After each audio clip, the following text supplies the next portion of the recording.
Alright, so this is MonoG Planeswalkers. It's kind of like a MonoG devotion deck. You'll see we're running the 4 Nixos Shrine to Nyx. We're trying to get some Burning Tree Emissaries in play, some mana acceleration, just accelerating some Planeswalkers. Karn the Great Creator going to be able to tutor out a lot of different artifacts for us. Vivian able to tutor out some creatures, including on the very top end, Ulamog, which can just end the game once we get it to enough devotion that we can cast it. Nissa, great Planeswalker, going to make us some blockers. Voracious Hydra can just be a big blocker or fight off some cheap creatures. And just like a lot of stuff in sideboard that we can, gain some life, or we can exile some graveyards, have a Pithing Needle effect, shut down some Planeswalkers. Heart of Kiran does a really good job at defending Planeswalkers.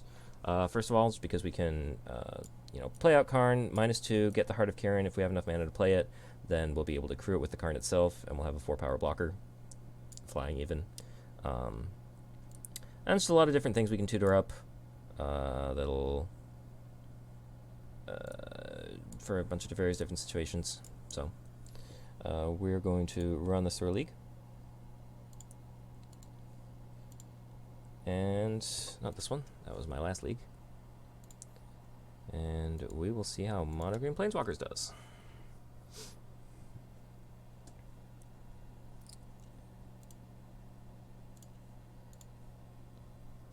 Pull up the deck again for anybody that wants to take another gander at it.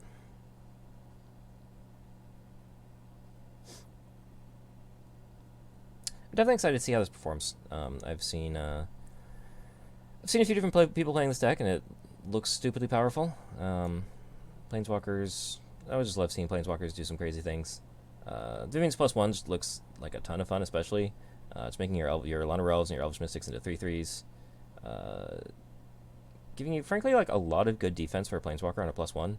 You usually have to minus to get a lot of good defense for your Planeswalkers. But I like this. I also really love wish boards. Just the sheer number of different things you can do with them, either defensively, tutoring out a specific answer with a Pithing Needle or Tormod's Crypt, being able to pick up a creature of kind of arbitrary size. Meteor Golem is just kind of an answer to everything. You can pick up something assertive in Sky Sovereign. Just a lot of really fun things you can do here. Bova Nylea, also just, a card I love, just does a ton of funny things. Can pump up creatures, can gain some life, can shoot down some flyers. Also gives attacking creatures you control Death Touch. I'd completely forgotten about that line. I'm sure a lot of people that see that card across from them will miss that particular line of text. But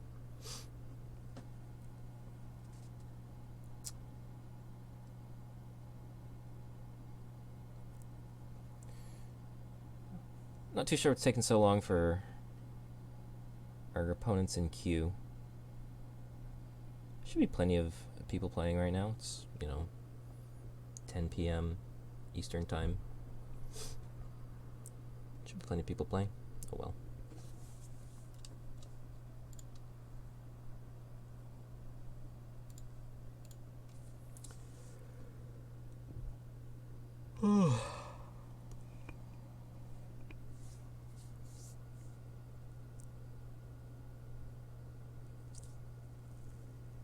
Thinking about going back to some modern at some point. I'm not sure. My Pioneer videos that I posted have had far away the most viewership, even though it wasn't that much. But I think Pioneer is just kind of the hot new thing, things people want to see.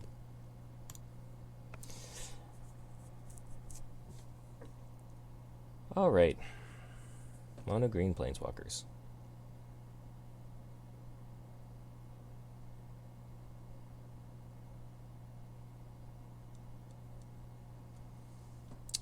Perhaps our opponent will not be joining us.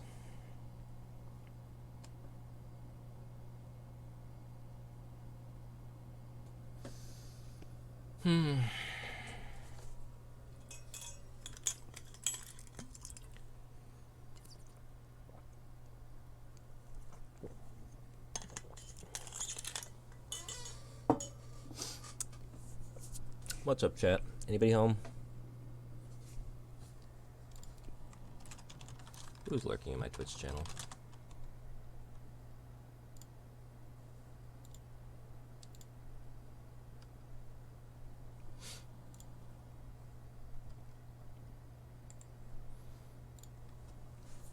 Alright, let's get underway. We are on the draw.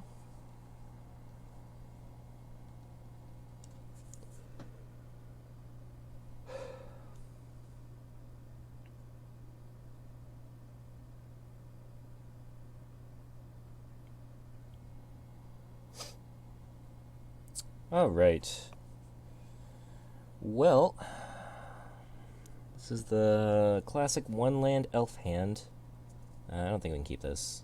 Well, you know what? We can go land Oath of Nissa. Next turn, Oath of Nissa. We will almost certainly find lands with these Oath of Nissas. Between our draw steps and the Oaths, this should be fine. I actually think this is a keep. We're going to try it out and see what happens.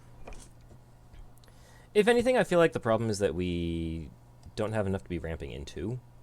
We'll have a Vivian. Okay. Our hand is actually, like... I mean, I guess our opponent takes the Vivian, because it's the only thing we're ramping into. They would certainly take the Forest if they could, but... Taking an Elvish Mystic, interesting.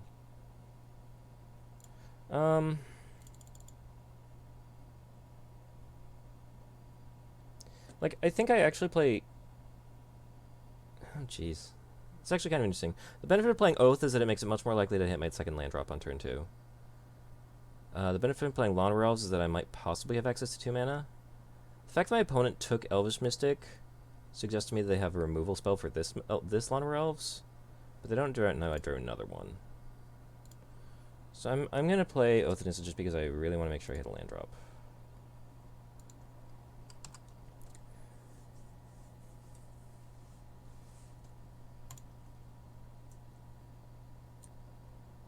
I do not remember this particular land art from original Zendikar. Okay, Knight of the Ebon Legion. Okay, okay. Double Knight. Scary, scary, scary.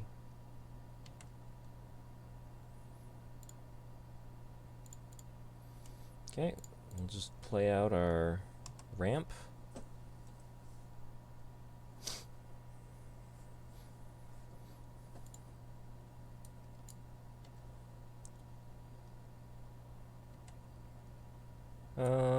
Can't double block, so we'll just take our 2. Knight of the Ebon Legion is a card that I have never played with. Seems very scary. It's always scary when I'm playing against it. Okay, yeah, I think we should play Willful Haven on this Forest. Play an Oath and an Elvish Mystic. Just keep doing our thing.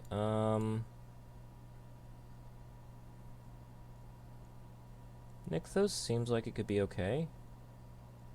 Yeah. I think that's fine.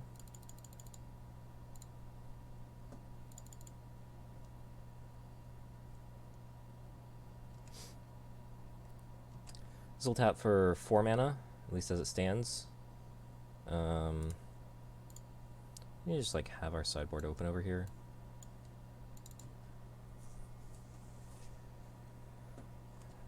So I will have access to 1, 2, 3, 4, 5. And this is +2, so I'll have access to 7 mana. So I can go like...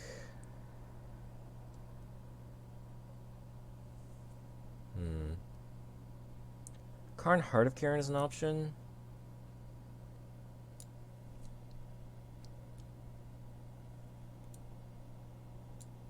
I could go Vivian Plus.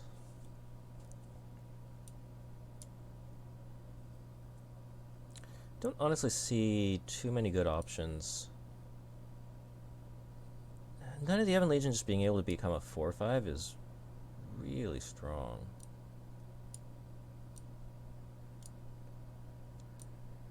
Can even pump it up past Heart of Kiran. It's kind of busted.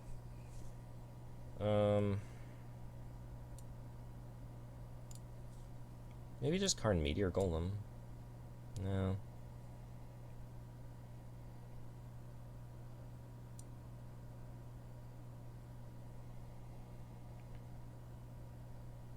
Be Godpharaoh's Gift. Spit out a bunch of 4/4s. Okay.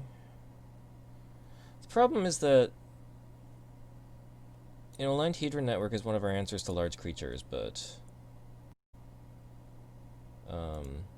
these Knight of the Ebon Legion are not actually large on our opponent's turn, or on our turn.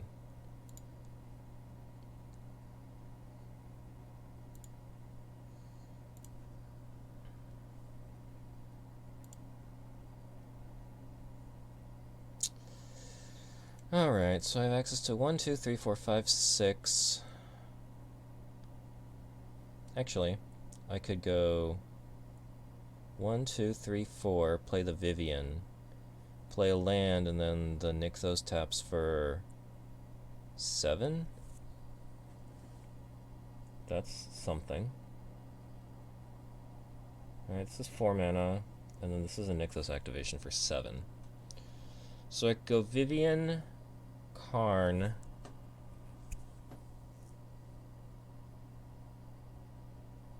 I could go Karn and a 3 mana creature, and something that does 3 mana, which could be...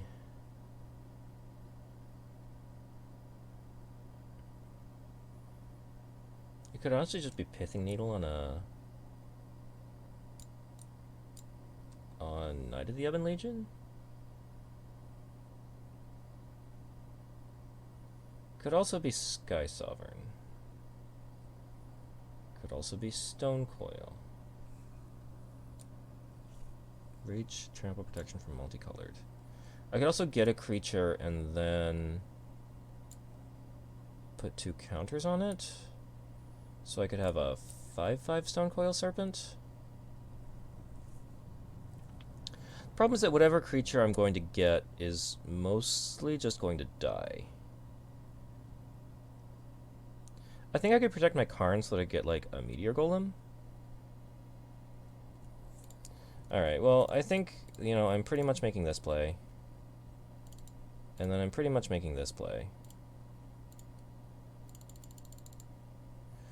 The thing is, what I'm doing with these Planeswalkers is not entirely clear.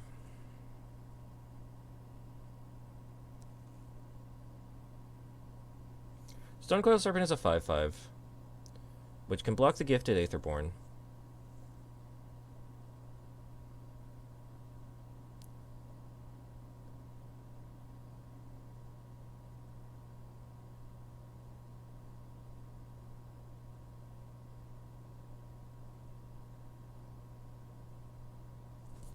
Yeah, I think that's the only thing I can find that really works. Where did it go? Stonecoil Serpent. Done. Done. Okay. What you got for me?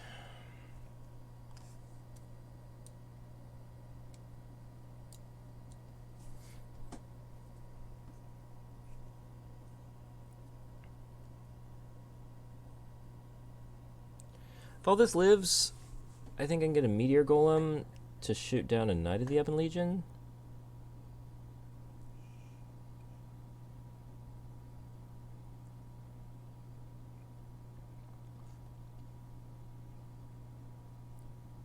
If Vivian doesn't die, I think I get to cast an Ulamog. But of course I expect my opponent to kill one or both of these Planeswalkers. I don't think they can kill them both. I think they can kill Vivian and stop Karn from alting. Although if only one creature attacks Vivian, I block it. And I think I get to cast Ulamog. So I think my opponent needs to attack Vivian with 2 creatures. At which point I let Vivian go. It's hard to say. I also don't know what my opponent has.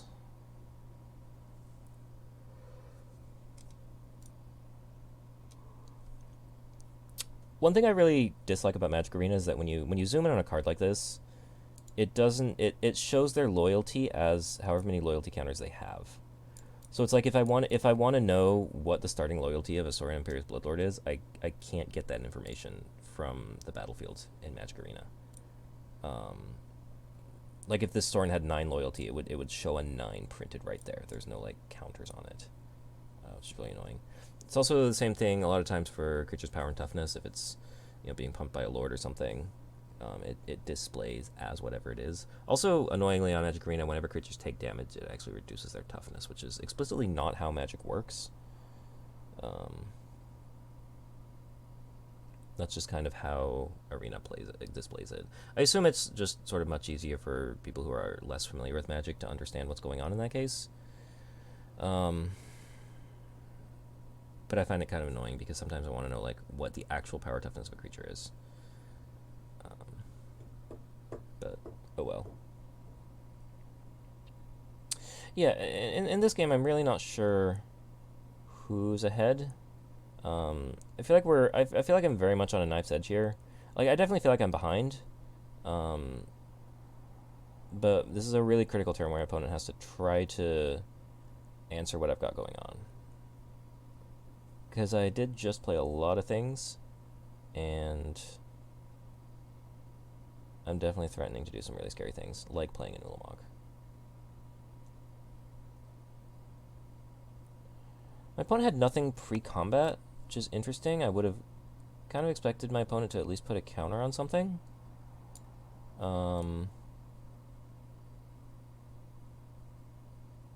This implies to me that maybe my opponent is going to sack a vampire post-combat to finish off a Planeswalker, maybe?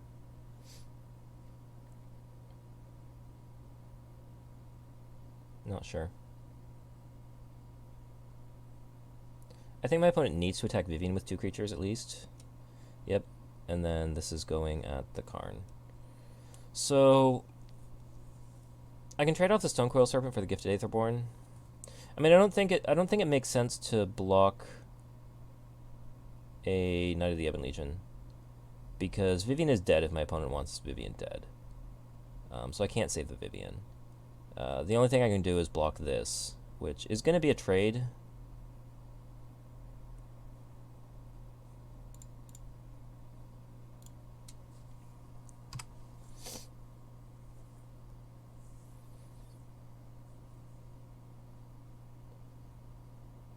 Sure, that's fine.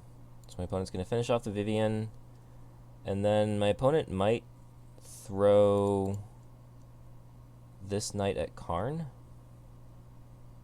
I think this is probably what makes the most sense.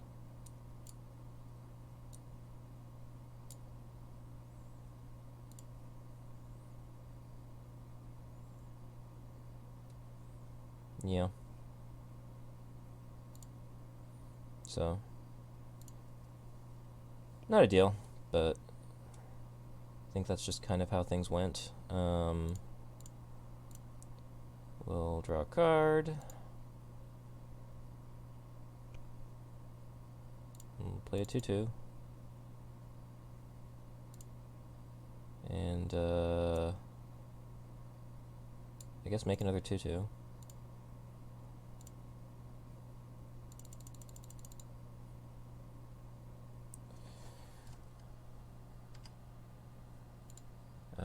We'll attack Sorin a bit.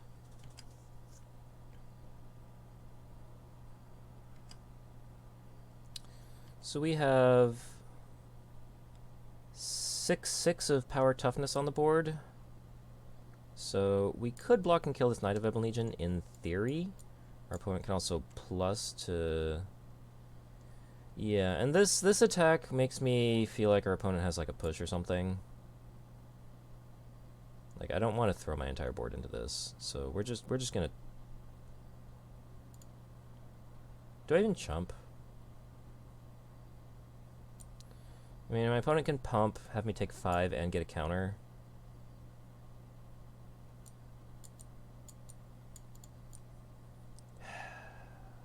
I really can't just, like, gang block.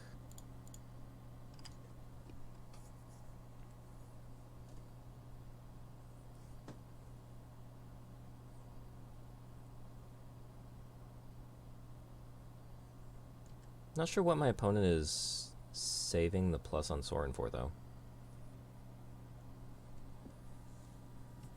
I guess they just want counters on another creature they're going to play.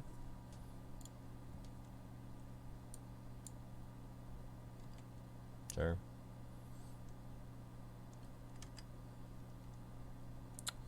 Alright, not really drawing anything here. I do really want to try out this vampire stick sometime, though. It looks sweet.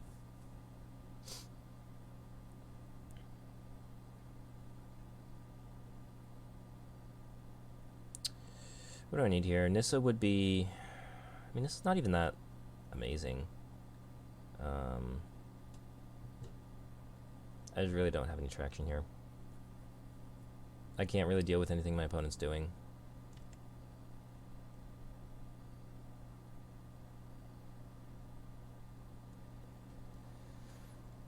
Alright, I think this is where I let myself get blown out by a 2-for-1 if you have the push. I mean, I just have to deal with that somehow. I have to deal with just everything my opponent has at some point. And, I can't just sit back and do nothing. Okay.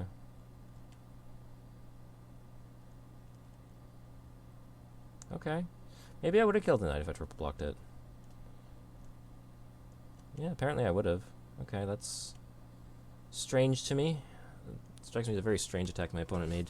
Maybe my opponent was just banking on me not making that block because they could have had fatal push. Okay. Well, this is a card that does not very much, honestly. But it is a card.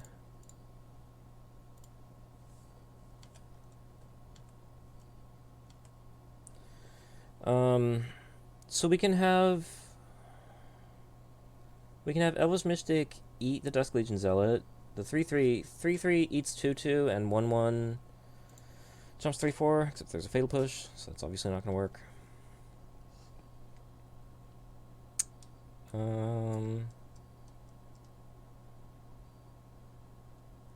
Sure.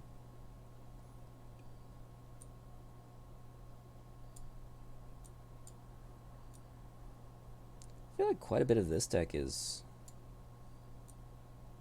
standard legal last standard, interestingly. Death Touch, Lifelink, yeah, giving... That first +1 just strikes me as extremely powerful. I feel like there's not really too much I can do here. I guess Voracious Hybrid would be pretty good. It fights something, right? Yeah. These are both attacking Vivian.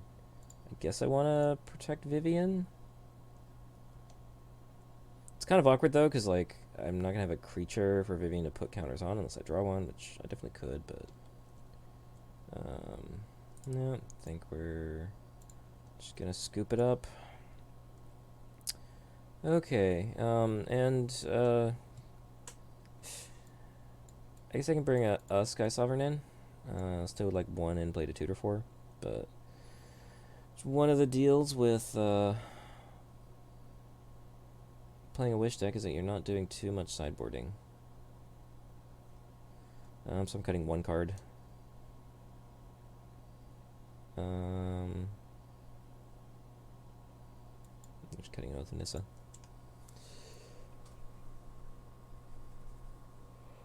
But yeah, what extra Sky Sovereign should hopefully kill something when it comes into play. I feel like there's a deck that you're really just looking for an explosive start with. I feel like especially in this matchup, if you have a pretty dull start, you're not getting too far.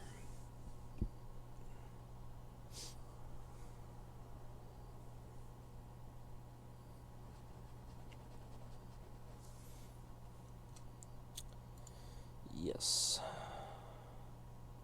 Sure. This looks like a hand that can definitely do some busted things.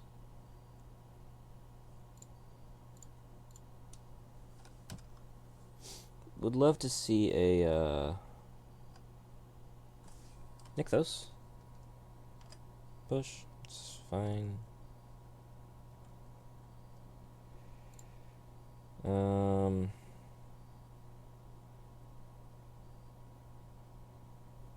So this Burning Tree Emissary into Llanowar Elves, I guess?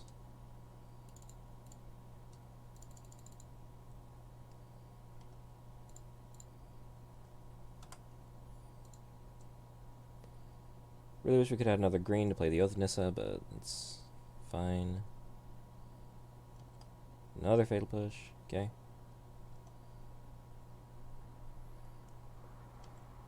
Let's attack. Let's search for something to do.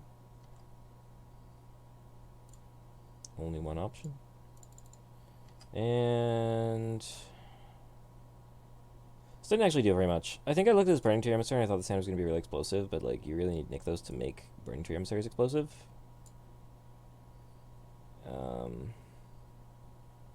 I mean, having these Llanowar Elves alive would have been really helpful, but my opponent had 2 pushes, which is kind of awkward. Yeah, it's kind of pretty good.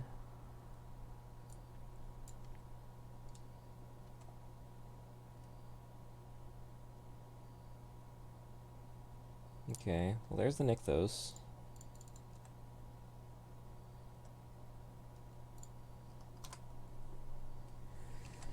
Okay, we can start trying to do some things next turn. We have 4 devotion at the moment, so next turn we'll have 5 mana.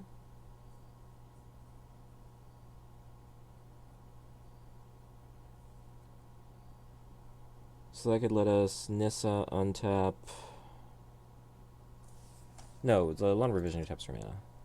I'm silly.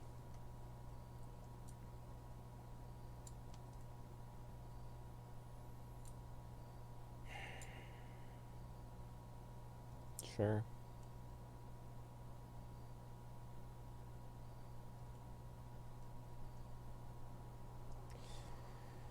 Okay. I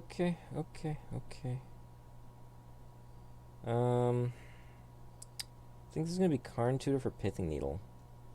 Honestly.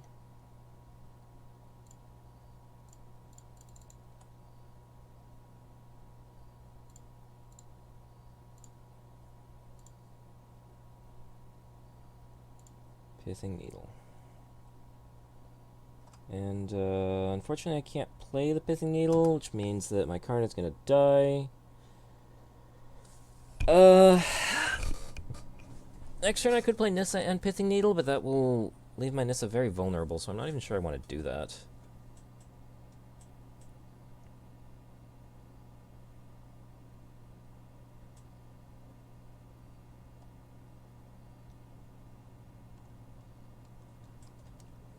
Jeez.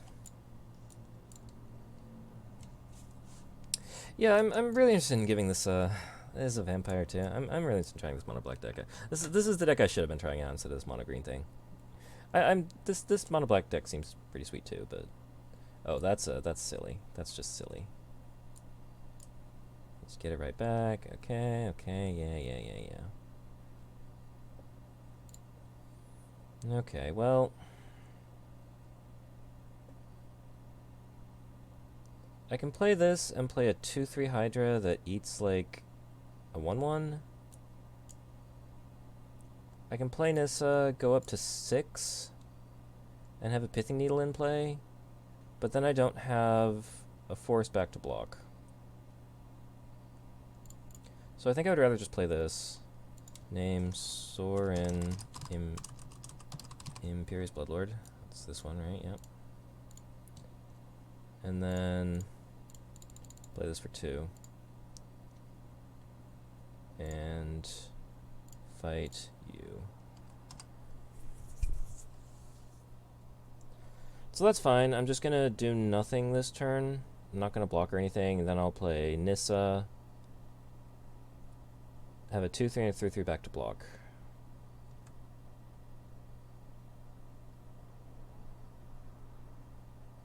Opponent has 3 cards in hand. I'm sure they can find something to do here.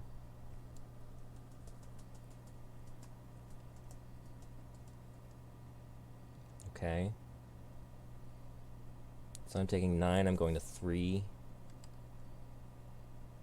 My And this is not going to be very good.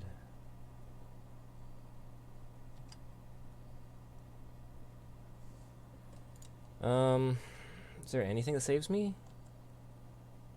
I think just a creature. Creature doesn't even do it.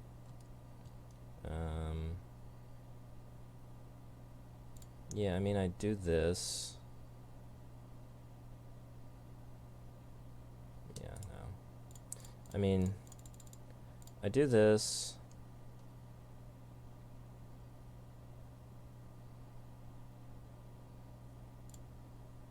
I do this. I mean, that's just nowhere near good enough.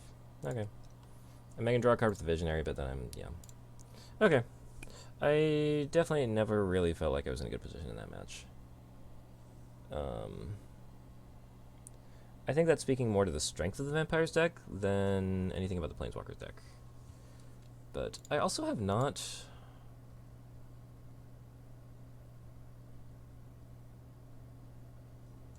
I have not seen the Vampires deck. It's just not popping up on the Goldfish metagame, which is very interesting to me. I think it's quite good. Well, we'll have to try. We'll have to try the deck out ourselves at some point. Maybe next week. I think next week I want to go back to Eldrazi Modern. Had a lot of fun with that deck too. Had a lot of fun with Eldrazi. Had a lot of fun with Niftalite. Yes. Hodor time, baby. Hodor. I don't know what Hodor is. I'm sure I'm showing my age here. Okay, 2 Nykthos is awkward. But Nykthos with double Burning Tree Emissary seems great. So we'll keep this.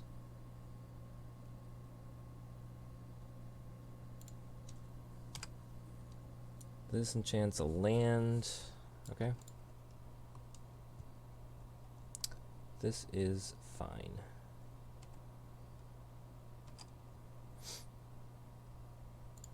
Okay, here's this. Oh, that doesn't work. Okay, well, this is a little worse than I thought it was.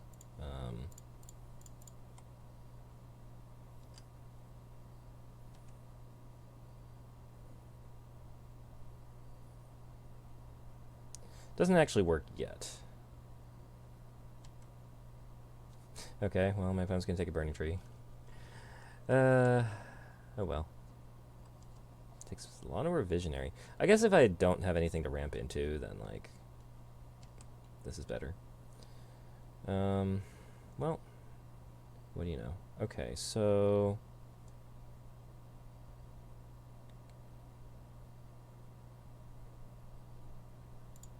yeah, so we're gonna tap this. We're gonna cast this. Which adds that. Just gonna cast this. Just gonna add that. Just then gonna add 5 mana. Just then cast this. Casts these. And I guess we're just playing into Wrath here.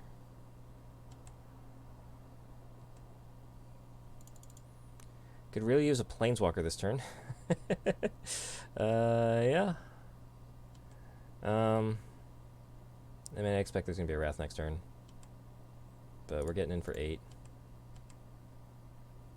I wonder if I should have held some of this back. Don't really know.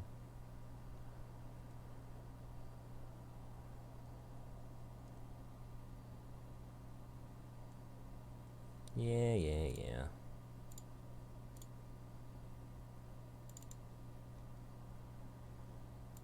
Well, we will make it 2/2. Oh, only during your turn. Okay, fine.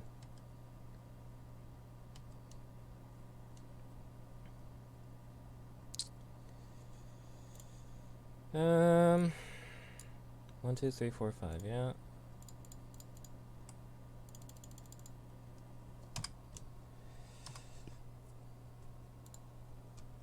Yeah, I probably should have held back at least 1 or 2 mana elves.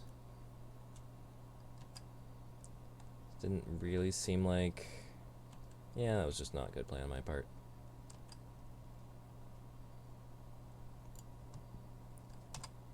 Could really use, like, drawing some sort of a business right now.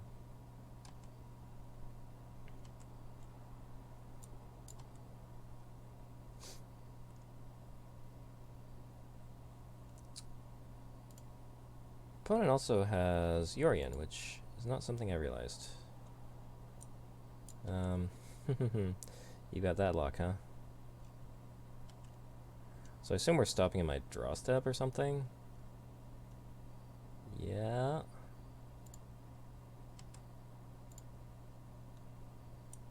That's quite the lock. Okay, well, we're going to add 6 mana. Cast this for 4.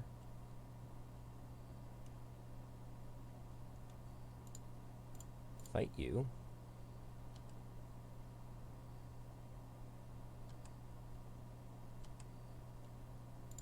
Attack Narset. We're gonna lose our next draw step, which sucks. But if our opponent lets us attack this Narset, nope. Okay, we're just dead now. We never get to cast another spell. Our opponent makes us discard in our draw step every turn. So okay.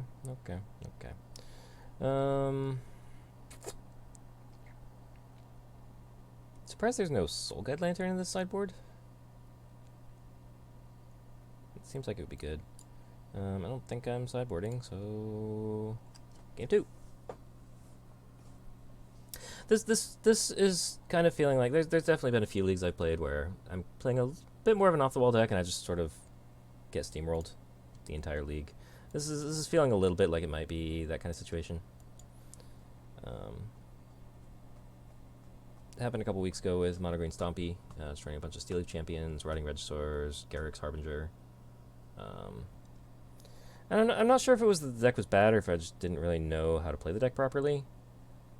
Like this hand is doing some powerful things, but it's not really doing anything until turn 3. And like Voracious Hydra is not at its greatest here.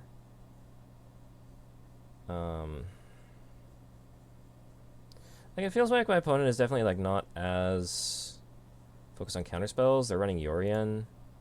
Felt like they're definitely just more like Wraths, removal, and such.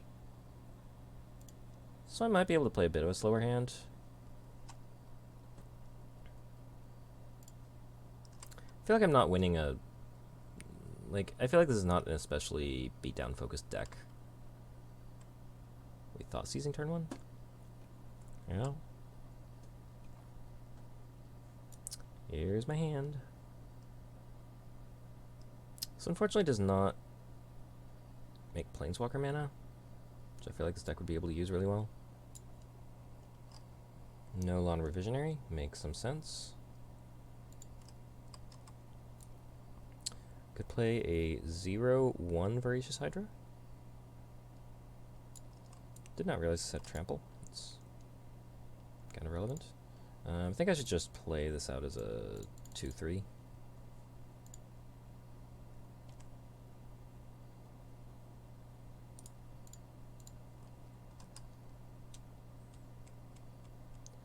Have some board presence, some pressure. Is when we're really gonna... Okay. I mean, I guess if you have the push, you have the push. But it has no blue mana. Interesting. Might expect a Murderous Rider here, so I think I should just get something that's... they're putting Yorion into their hand. Interesting. Okay, well... we're gonna play this Karn. We're gonna get something.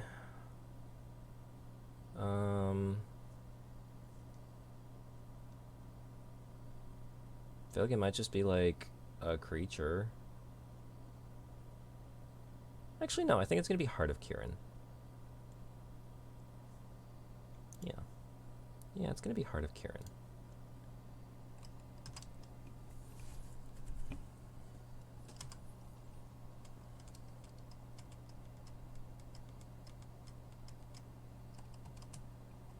Next turn, is Nissa going to resolve? No, because it's not going to get cast.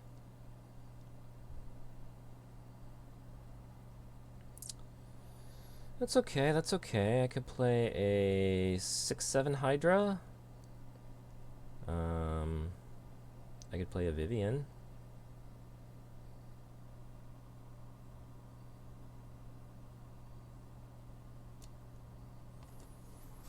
I think I'll fetch a Stonecoil Serpent.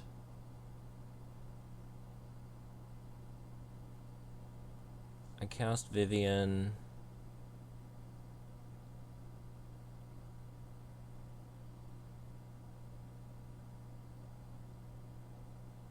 Fetch a Stonecoil Serpent, cast Vivian. I can cast Stonecoil for 1 and put counters on it.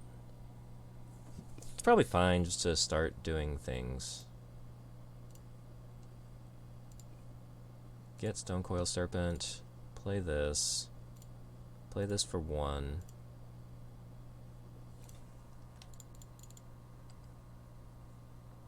Put counters on you.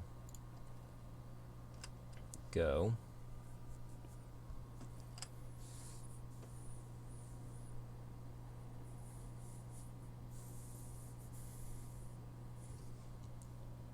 Till your next turn, non-creature artifact becomes an artifact creature with power and toughness equal to converted mana cost. Power and toughness or base power and toughness? How exactly does crew work? Huh.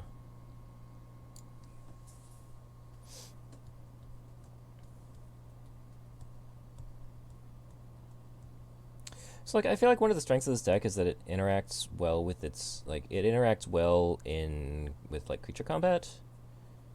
I feel like against a control deck where they're likely to have many different varieties of removal, sweepers, I feel like this deck is unlikely to be well positioned. I also think the Vampires deck we played against last round was even better positioned than us to fight in combat because they could very easily give a lot of their creatures Death Touch. And really they just got on the board far faster than we did, and they were able to pressure our Planeswalkers effectively. Here we have 2 Planeswalkers in play. I mean, Swift End is a card that, you know, could definitely just kill either of these outright. Okay, ECD. Seems good, seems good.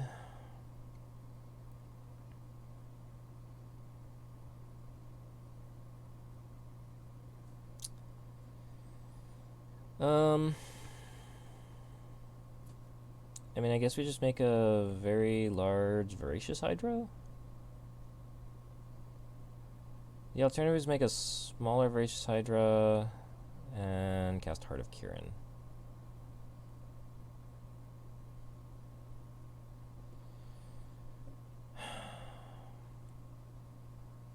The problem is, like, if we cast the Heart of Kirin, we only get a 2/3 Hydra. Whereas if we sink all of our mana into Castle Garenbrig, we get an 8/9 Hydra. An 8/9 Hydra is obviously very attractive, but I would also really like to have a Heart of Kirin in play that will be able to do something next turn.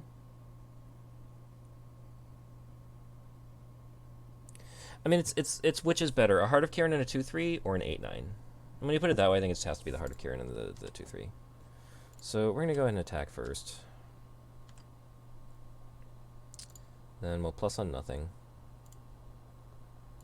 We'll play Heart of Kirin. And we'll play this. And double number counters. And go.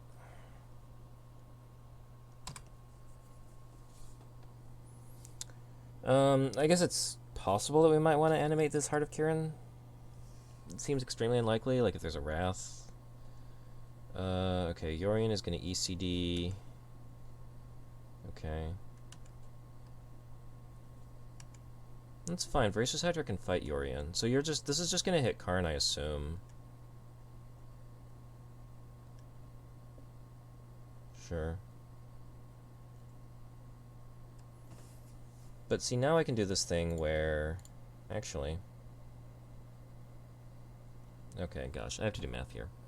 Okay, so if I tap 2, play the Burning Tree Emissary, and I tap 2 more, I add 4 mana. But that's not as good as just adding 6 creature mana. But I can add 6 creature mana, play a Burning Tree Emissary, and then play... No, but it's a 4/5 that would not eat.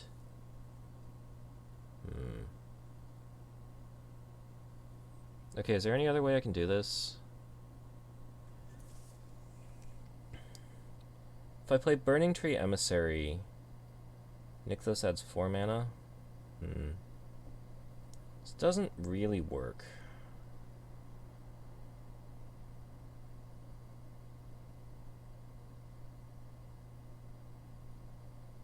This doesn't really work.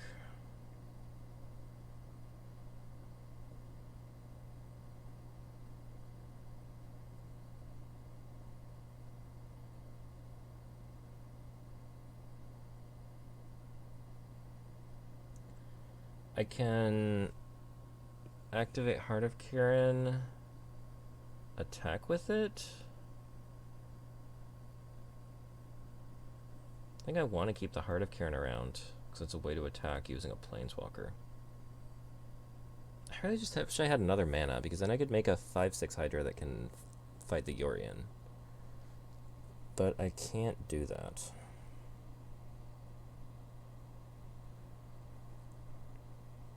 I guess Stonecoil Serpent has protection from Yorion, which is kind of nice.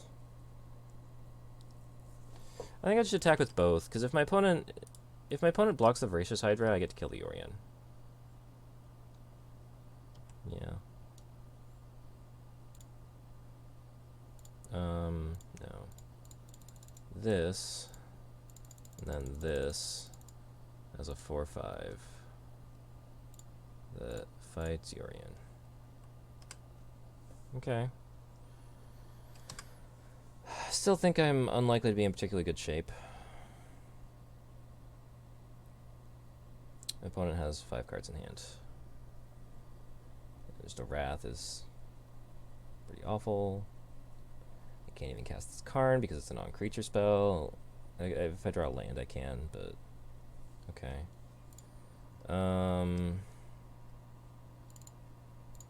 Yeah, I guess I get to cast Burning Tree Emissary into a Karn and attack with Heart of Kirin, which is actually pretty good.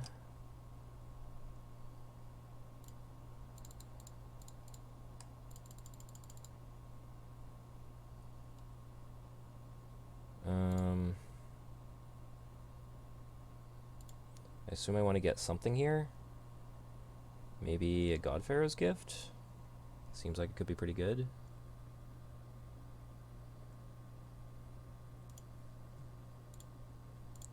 Then let's crew you.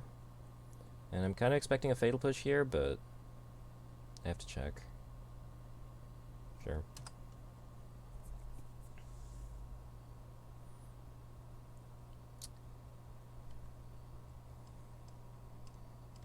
And actually, if Karn lives...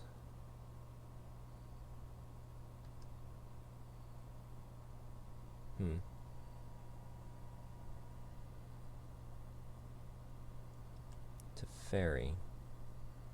Okay. Okay.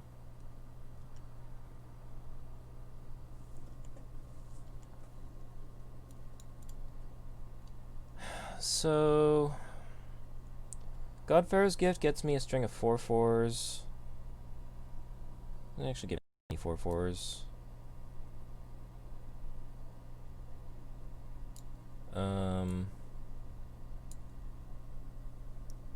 I could get... So I could Karn for Darksteel Citadel to cast the Godpharaoh's Gift, which I don't know that it would resolve, but I would be able to get some 4/4s. I could Oath of Nissa for... I don't know what.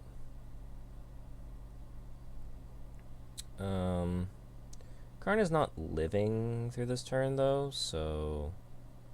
Maybe I should just get the Meteor Golem now? No, but I don't have a land for it. I could get a Meteor Golem and cast Godpharaoh Statue? It seems bad. I think I just want to try to get my 4/4s to work. Exile creature, you do create a copy token.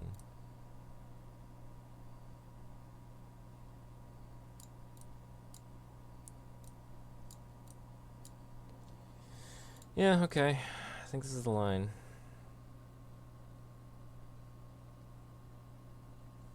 Not psyched about it, but I mean, like, Teferi's gonna be able to tuck some stuff. My opponent's at 8. It's not gonna take that many 4/4s.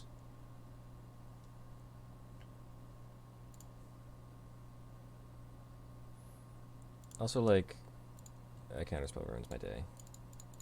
I'm not really sure. Okay. Let's draw a card.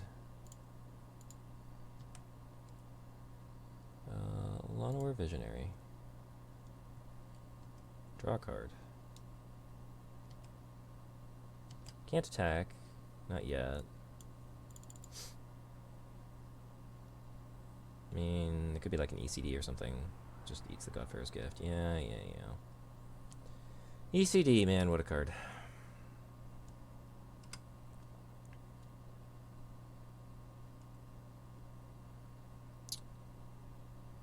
I don't think we're just dead, though.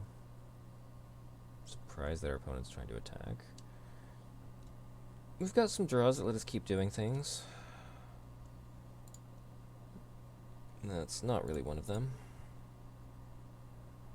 This could find us something like a Vivian. Doesn't really count. This could do something. Okay.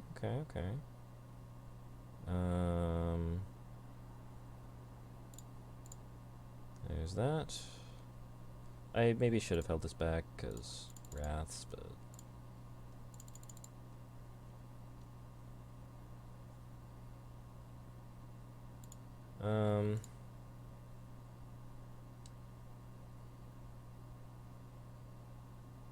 I guess this wasn't, like, the greatest thing.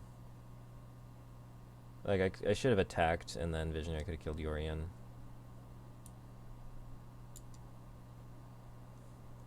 I guess Visionary could punch Teferi.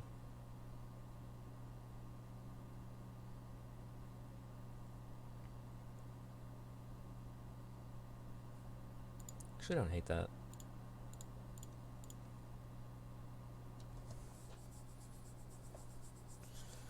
That way Teferi can't tuck anything. And if my opponent wants to swing with Yorion to finish off the Vivian, they leave themselves vulnerable.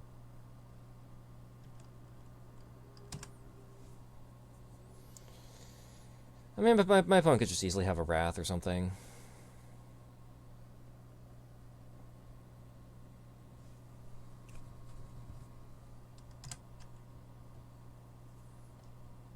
Yep, Vivian down. Wrath? Yeah. My opponent can just get the Yorion back with the ECD. Sure. Okay, I'm about ready to pack this in. If I draw something very relevant, if I draw Nissa, that'd be really good. It's not going to do it. Okay. Yet to win a game here, but...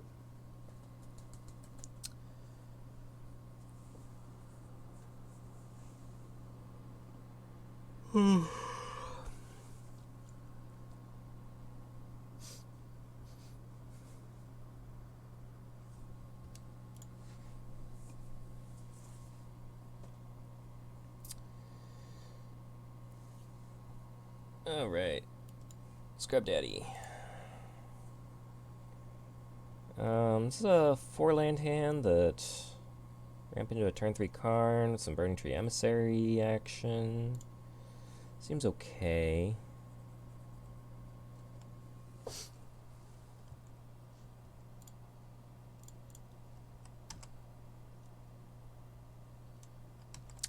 Not sure I really understand what you're usually supposed to be getting with this Karn. I feel like Heart of Kirin is great if it hangs around. Stonecoil Serpent, like, can be okay. Or Boreal Grazer. This is just like a... This is some sort of Wilderness Wreck deck, I think. Is Nexus Fate legal in this format? I'm never really sure. What do we have that does anything against Wreck? We just Meteor Golem to blow it up?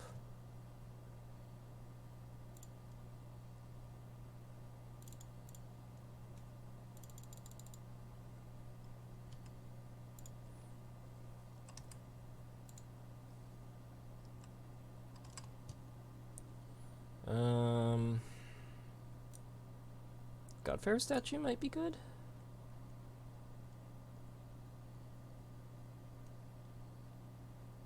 Uro, sure.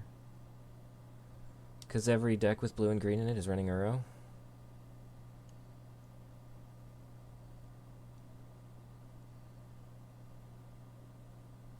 Does Bob Nylea do anything? Not really. Pithing Needle? Man, these are Boreal Grazers. It's really something.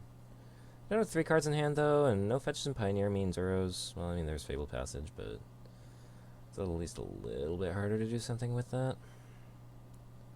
I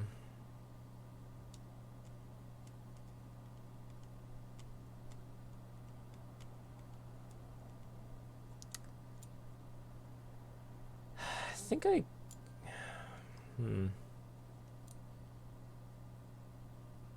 Do I want this Godpharaoh statue?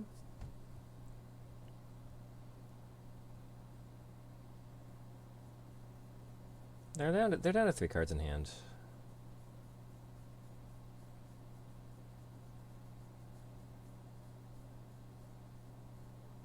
I could just get a Stonecoil Serpent. It's going to be like a 6/6. I don't know if that's going to pressure them fast enough, though.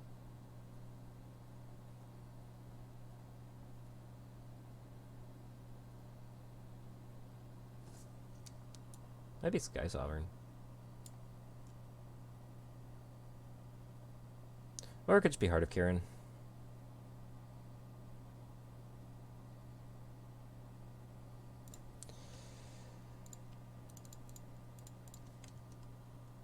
I am really honestly not sure.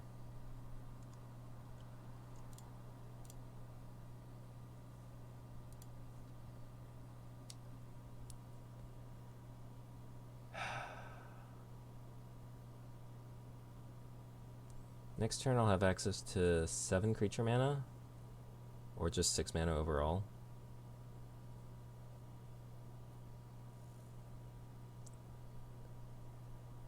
If they play something I need a Meteor Golem, I can do that next turn. I can just get it and play it.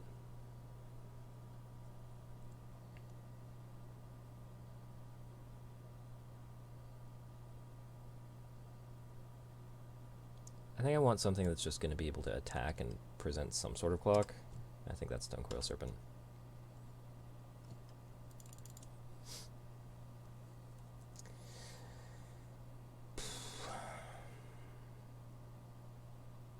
Yep. So I think I'm going to get the Meteor Golem this time. Try to cast the Meteor Golem. This doesn't... Like, I don't know if I should be expecting counterspells out of my opponent. Because this is...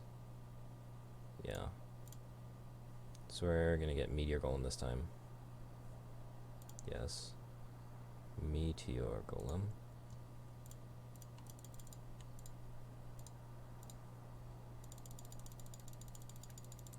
See if this works.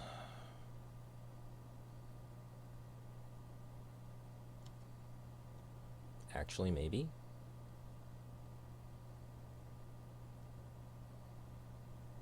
They could just be debating me. No? Okay. We will smash your Wilderness Reclamation.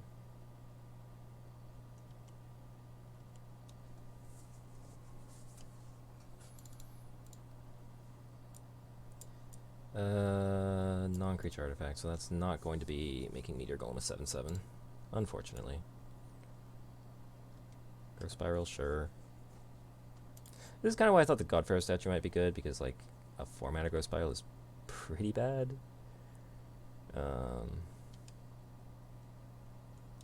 Ooh, Nykthos. That's fun.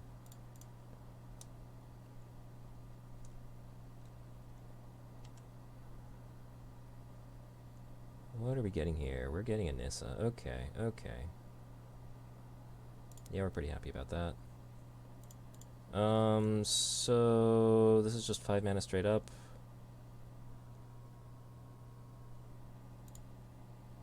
I could also... This taps for 5 mana, so I could also... Yeah.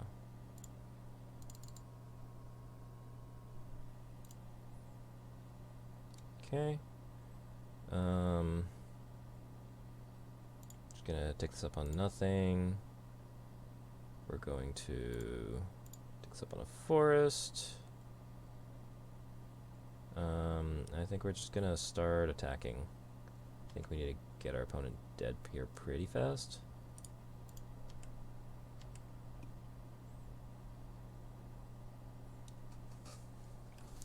Less time we give our opponent, the better. We are minimizing the damage they take. Also, just putting Uro into... Putting cards in the graveyard for Uro, which makes sense. I think we can... We can card for Aligned Hedron Network. I wish we could card for Ulamog, but that's not a thing you can do. Are we not doing Uro? Interesting. What are we doing?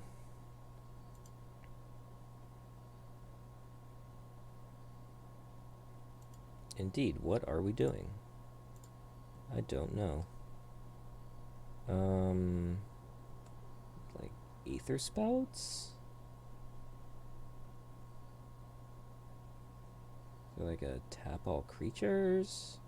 Cyclonic Rift?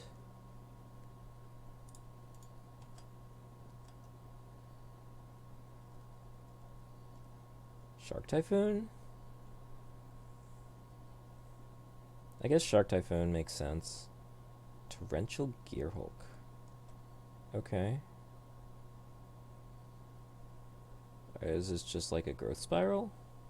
Okay. Probably should have like at least kind of expected this.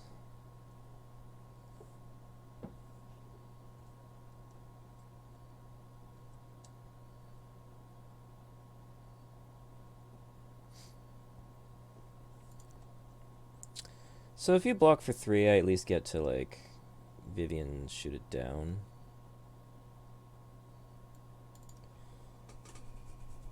I assume you're going to eat a 3/3.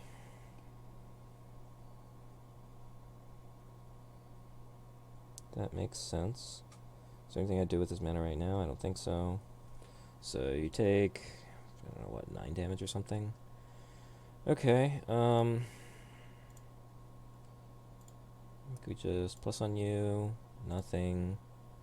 We did that already. So this is 1, 2, 3, 4, 5, 6, 7 is a lot. So we can just do this. Oh, that was, sure, whatever. Go ahead and play a Vivian.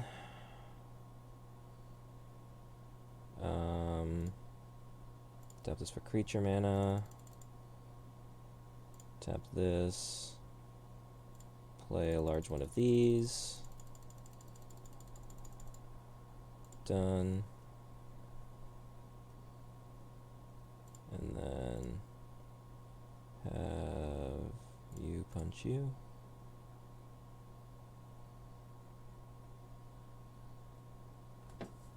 Cool. Alright, we won a game. We got there, we got there. Do I want a Sky Sovereign in my deck? Not really. I don't think there's anything I'm bringing in, so no sideboarding. Not really sure if you're supposed to never sideboard with this deck. I brought in one Sky Sovereign once, but it was interesting with Eldrazi-tron, which has a similar sort of Karn Wishboard, although I think that Wishboard is a lot more powerful. Even then, there were a lot of instances where I was bringing in Relic of Progenitus as a cycler. So I'm wondering if this deck couldn't do with, like, Soul Guide Lantern, that I could just bring in main deck.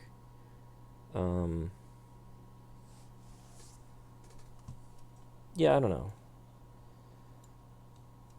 I definitely don't know the reasons for all these cards.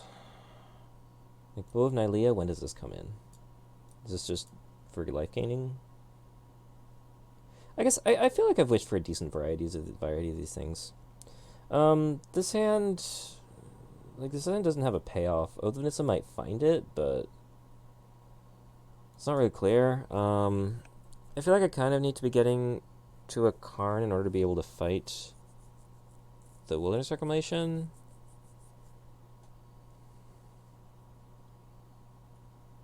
Like, this hand does just put a bunch of dorks into play. I mean, how good is having 6/6 on the battlefield on turn 2 against Wilderness Rec? It's probably okay.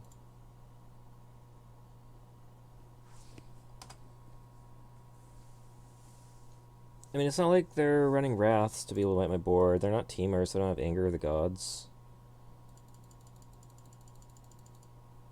I mean, if they have, like, 2 Arboreal Grazers, I'm pretty sad. But, like, if I can just attack them for 6 a turn starting on turn 3, I feel like that's pretty solid.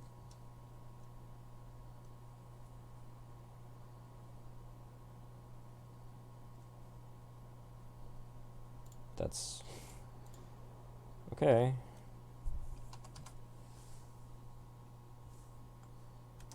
It's kind of a funny state of Magic where we're in, where we're like, I can put 6 of power toughness on the board on turn 2. Like, this doesn't... Putting 3 Burning Tree Emissaries on turn 2 doesn't even strike me as, like, busted.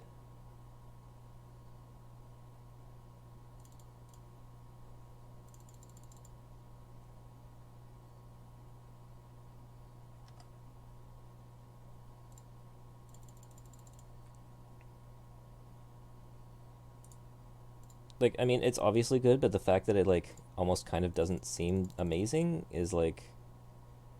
I feel like that says something about the state of Magic. I'm playing the Llanowar Elves over the Oath of Nissa so that if I hit another land... Oh. I did that wrong.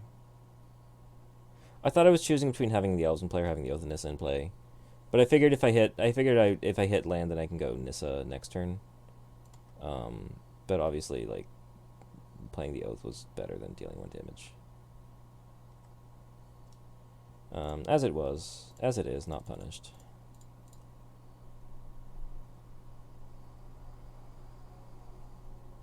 I guess there's always a very real possibility that just didn't resolve.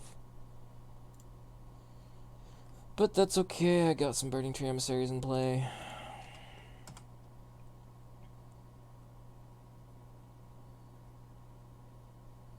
Funny thing is, I'm really not sure that this is good enough.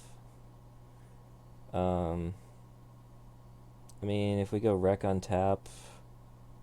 I mean, here's a Wreck, yeah. You're gonna untap, you're gonna have, like, a Shark Typhoon, trade with the Burning Tree Emissary. You're still taking 6, you're going to 7. I mean... You clearly have some work to do here, but...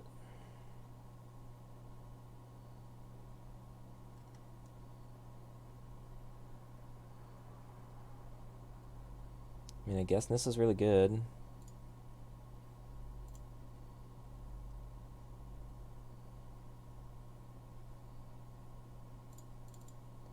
I think I would actually rather do this now, because if they want to... Well... If they want to counter, they're not Shark Typhooning. Sure. And this just means I get in for 7.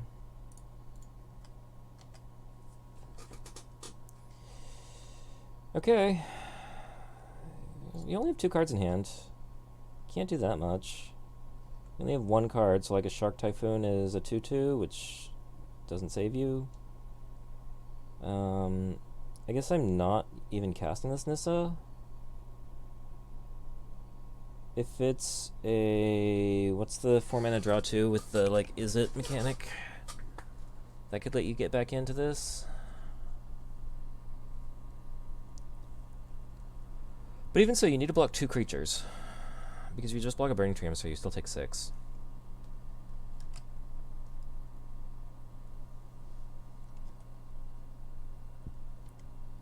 Okay, you had no spell. I mean, I think I still just jam, because if I tap a Lawn or Elves, then the attack isn't lethal through a Shark Typhoon. Cool. Alright, well, that was a very interesting match.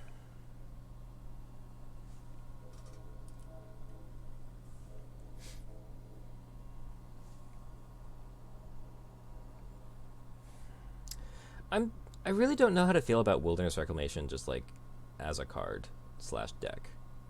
It's surprising to me that it's still legal. Feels like it shouldn't be legal.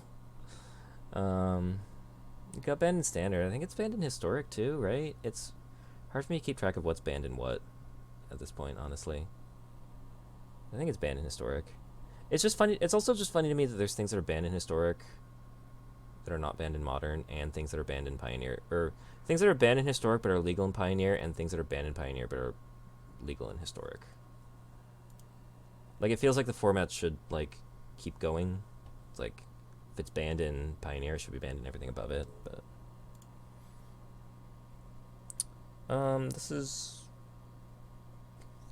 fine. I really don't know how to evaluate hands with this deck. I mean, we're like doing things.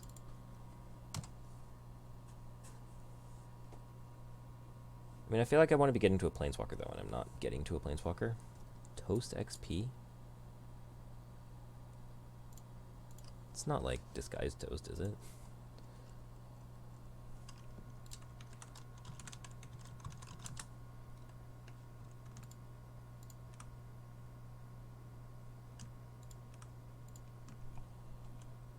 I don't know who this is, but they seem to be playing a lot of Magic. Okay. Soulscar Mage, fine.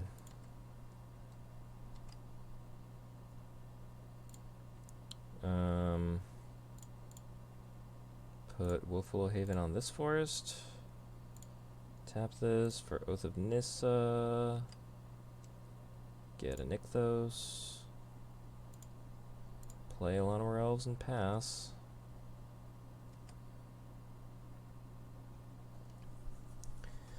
Next turn we get to Sky Sovereign to kill a Soulscar Mage.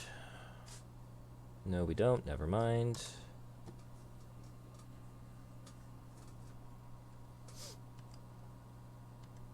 That was unfortunate timing. This is good, though. This is good. This is good.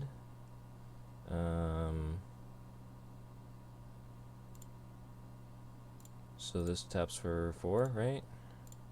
Then we get to play this, which puts 2 on here, I think. Okay. I don't think we attack. I think we want to protect this Vivian.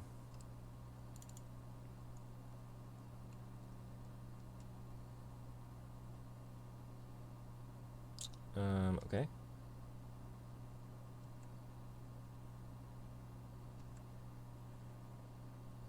Okay. Voracious Hydra. Okay, so we have... This taps for 5, so this is 5, 6, 7. So we can make a 5/5 that eats the Chain Whirler and put some counters on the Elves. I think I'm down with that.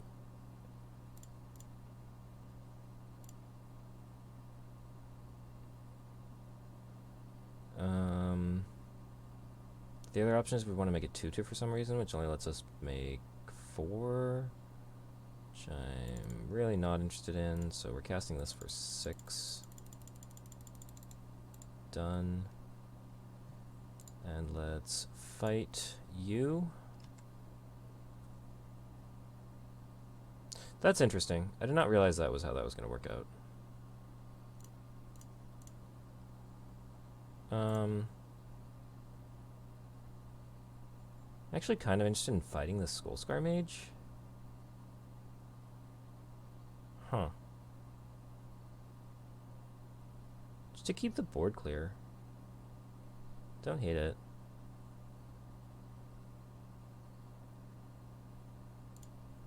No? Oh, okay. Opponent just had enough there. I would be happy to have another Sky Sovereign here, I think. And just got an Oath. I don't know. I like the decision being between Vivian fighting down the Soulscar Mage, which would have put a counter on -1/-1 counter on my creature.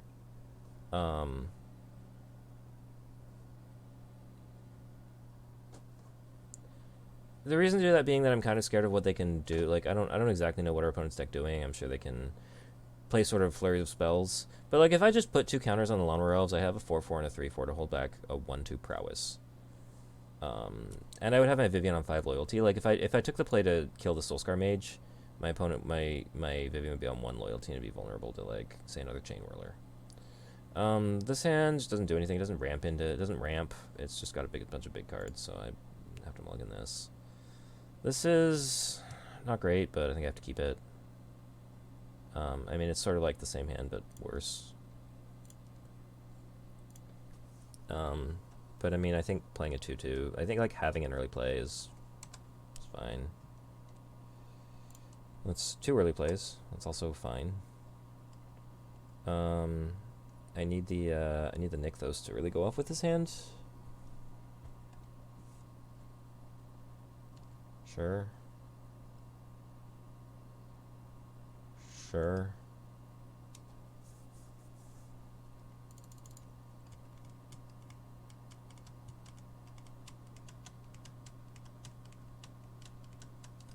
Should update my stream title. MonoG Planeswalkers. Pioneer. Done. We lost a Burning Tree Emissary. Sure.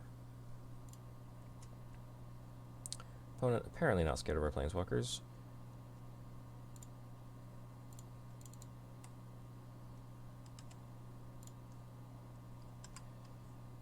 We will potentially be able to play Vivian next turn.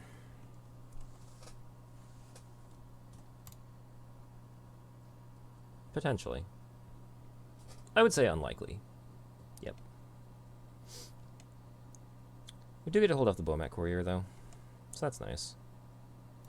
This is also nice. Doesn't really matter how we do this.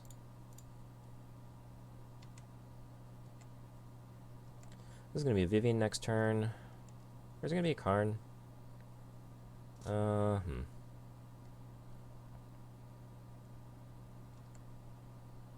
Interesting. This makes me want to play the Karn.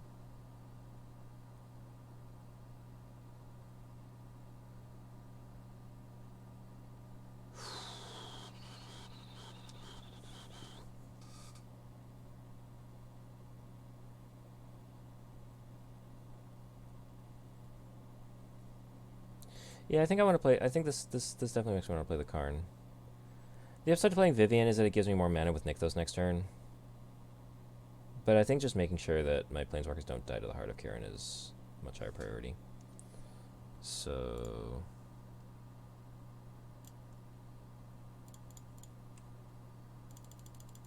we will play a Karn.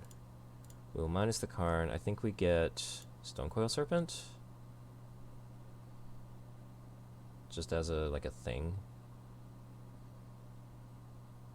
Sky Sovereign might be okay, actually. Or we get our own Heart of Kiran. Kind of don't mind our own Heart of Kiran.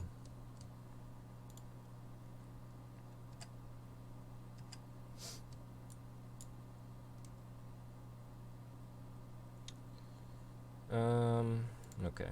Our opponent's just done. All right. Well, we're 2-2. I'm not especially liking this deck. It's doing some things. I just feel like it has to have a lot of things come together in order for it to do well. I feel like you're playing this game protecting Planeswalkers, and I feel like that's often hard to do. I feel like I would rather just play a deck where the cards just stand on their own. It's like, even when the cards are working together, I don't even feel like it's that powerful. Like, it was more powerful than what our opponent was doing in that game, sure, but like, if I was doing that and my opponent played, you know, Niv Mizzet and drew 4 cards and could kill a Planeswalker and, you know, put a 6/6 into play, I don't feel like I'm winning that game. But I don't know. This deck was this deck is second on the MTG metagame breakdown. Second to Niv to Light.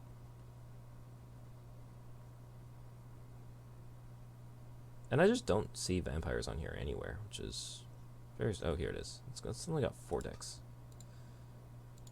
I definitely want to try this deck out.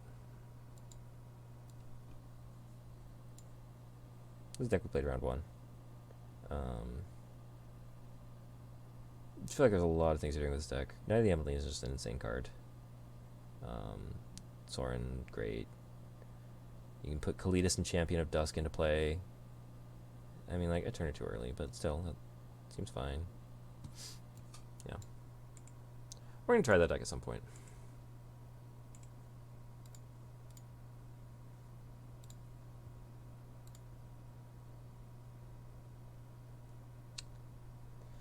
Interestingly, the Pioneer Cast just, apparently, an hour ago, posted an episode about how MonoG Walkers is tier 0. That's really funny, because it's the deck I'm playing. Maybe I'll have to give this deck a bit more time in the sun.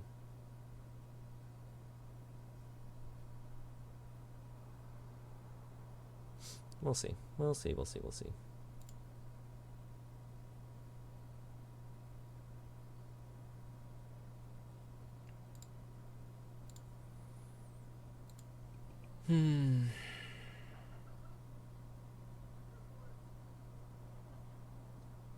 I'm like really curious what they said about this deck now. I'm a few episodes behind on that podcast. I'm gonna have to try to catch up. Behind on a lot of my podcasts right now.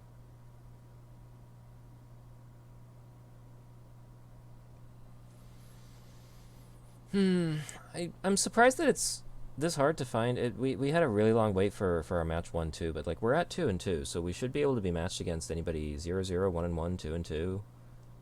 Even if we're like slightly off, we should like even 1-0s or +1 or -1 either direction. I think you're supposed to be able to get matched against. So it's surprising to me we're having to wait so long. Like, if you're at 4-0, I could understand why you might be waiting for a while, because it's trying to match you with somebody else who's like at about the same record. Another 4-0 player. But we are not getting much here.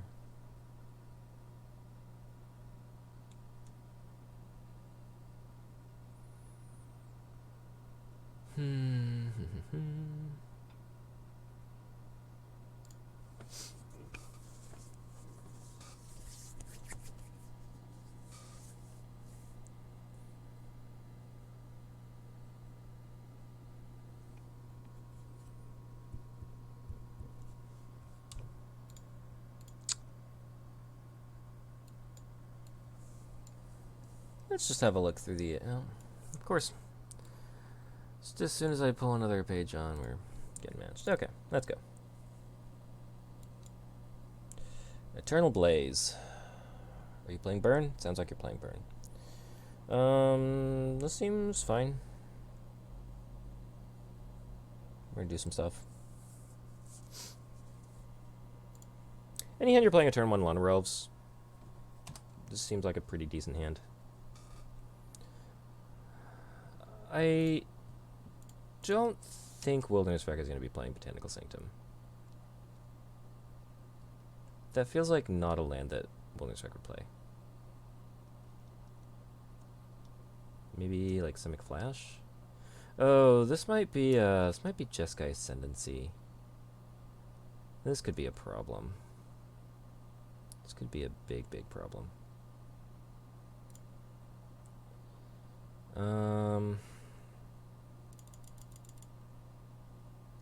What do we need to do here? I think we just need to win the game as fast as possible. So what are we casting here? I think we're just casting Wolfwillow Haven, Llanowar Elves with Burning Tree Emissary as well. That was a mistake. I could have done this better. I could have had an extra mana, which would have let cast an Oath of Nissa, which might have found me something. Yeah, no, if I had tapped Llanowar Elves Forest to cast the Burning Tree Emissary, then I could put the Wolfwillow Haven on this forest, tap this forest for 2 mana, and then played Llanowar Elves and the Oath of Nissa.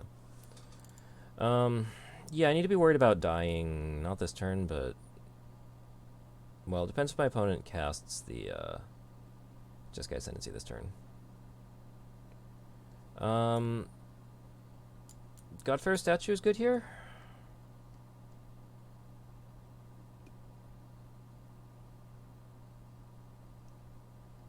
Otherwise, Meteor Golem is fine.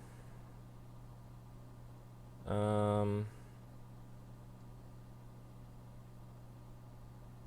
think I cast Karn, get Godpharaoh Statue.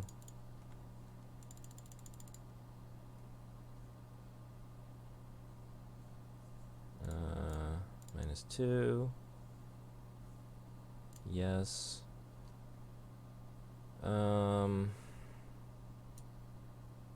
Unless they're mana ability, so it doesn't shut off Caryatid.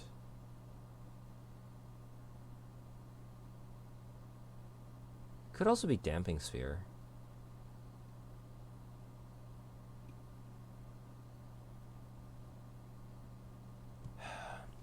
So if they're on the Sylvan Awakening plan, they're gonna cast a Jeskai Ascendancy and they're gonna pass.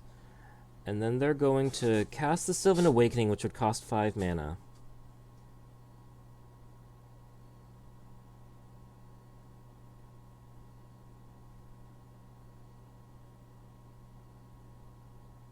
But then everything else costs...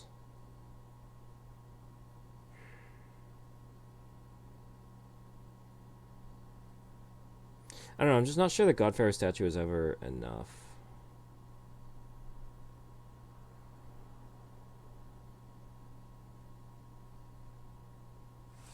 Damping Sphere could slow me down too, though. I think I should take the Godfair Statue. I know what you're doing, Eternal Blaze 616. I play Ascendancy decks myself, I know what they look like.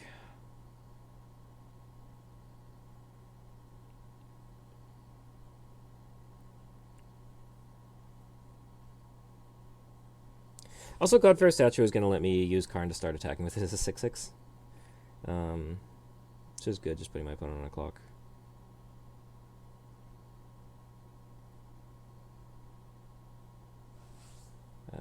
No need to attack with a Burning Tree Emissary, that'll just get blocked.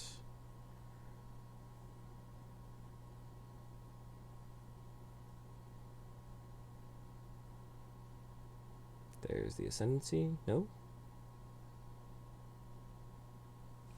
Maybe this isn't Jeskai Ascendancy.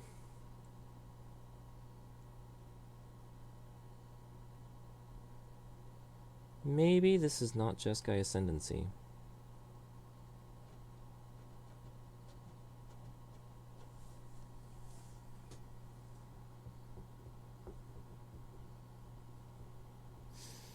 I had a read. Botanical Sanctum made me suspicious. So I've played Jeskai Ascendancy decks in 3 formats now. I played the standard version, where you were trying to assemble a mana dork with... a lot of people used Astral Cornucopia. I used Briber's Purse because I thought it was actually just functional as a Briber's Purse in certain situations.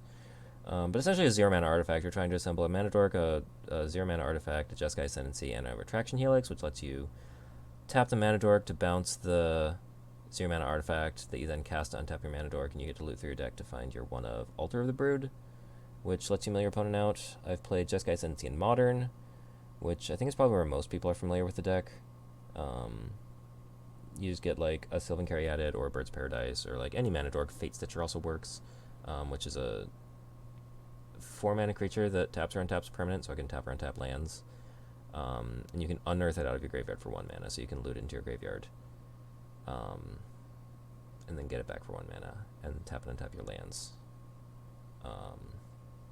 And so that modern deck, there are a lot of different things you can do, but you could just play a whole bunch of spells, just a whole bunch of cantrips, Manamorphose, Serum Visions, and such to loot through your entire deck, and you can like get a 20 Storm and cast Storm, or there were Glittering Wish versions that could wish for a Flesh and Blood, which is a split card that, like, because your Ascendancy triggers are making your creatures ginormous, you can deal damage. It let you have a creature deal damage equal to its power to another creature or player, so you could just burn your opponent out with that. And I played Jeskai Ascendancy decks in Pioneer. Right when Pioneer started, I tried to port the deck over to Pioneer. A few people did that I saw. The main way you do it in Pioneer, at least as far as I'm aware of, is with Sylvan Awakening, which is a 3-mana sorcery that makes all your lands 2/2 creatures until end of turn. So that whenever you cast a spell, you're also untapping all your lands. So that's where your mana dorks come from. You can also do it with Sylvan Caryatid, I guess. The problem I found when I was trying to play Jeskai Ascendancy in Pioneer is that you would... I just found that if you tried to tap 3 mana to cast the Jeskai Ascendancy and pass the turn, I found that there were a lot of decks that could do something about that. I was just sort of playing against a lot of Abrupt Decay decks at the time. The Ascendancy could also just get counterspelled. Or if you didn't want to have to pass the turn, you could play them all in the same turn, but then you had to go cast Jeskai Ascendancy, cast Sylvan Awakening, which is 6 mana, and then cast another spell, which, like, there's no free spells in Pioneer like there are in Modern, or there were in Modern. There used to be Cataxian Probe, which has since been banned. But so you had to have 7 mana to be able to set that up, which is pretty hard. And all that is on top of, like, finding the pieces. Like, you're trying to find a Jeskai Ascendancy and a Sylvan Awakening. There's no other cards that really replicate them. Like a lot of combo decks like Cheerios. Cheerios existed before SRAM was printed, when it was just Pure Steel Paladin, so it was Pure Steel Paladin combo. And that deck was really super inconsistent because you had to find one of your only 4 Pure Steel Paladins. But then once SRAM was printed, the deck actually became, like, kind of a deck. It wasn't, like, that good, but at least now you doubled the number of creatures of Pure Steel Paladin effects with SRAM. And with Jeskai Ascendancy, not only are you trying to find a Jeskai Ascendancy, which there's only 4 in your whole deck, you're also trying to find a Sylvan Awakening, of which there's only 4 in your whole deck. In practice, like, I found that actually wasn't too bad, because you have so many dig through times and just so much cantripping through your deck. You ran look at the top 3 and put one in your hand, Strategic Planning. You ran Strategic Planning. So you could often do something about it.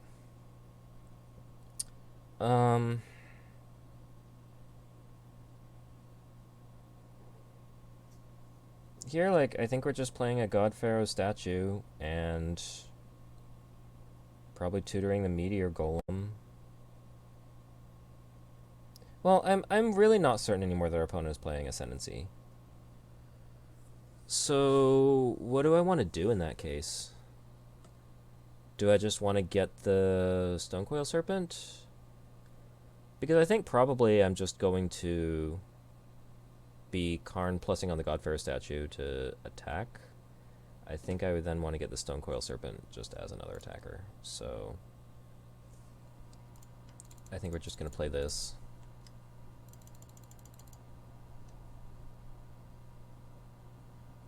I think we're going to get the Stonecoil Serpent, and we're going to pass.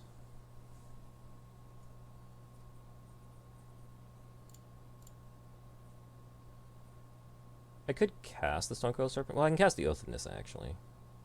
I should have done that before this, because I didn't... I might have drawn something that would change my mind. I don't know what would have changed my mind. I mean, I could have gotten the Nissa, but that Nissa doesn't even attack through this 1/4. I don't... What is my opponent doing? Like, Spark Double makes me think it could be, like, Garuda combo, but my opponent didn't reveal a companion. I don't know what other decks run a Spark Double.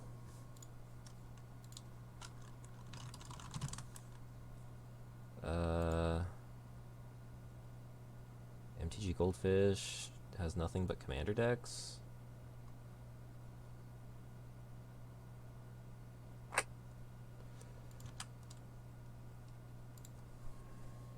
Yeah, I don't know what Pioneer deck is running Spark Double.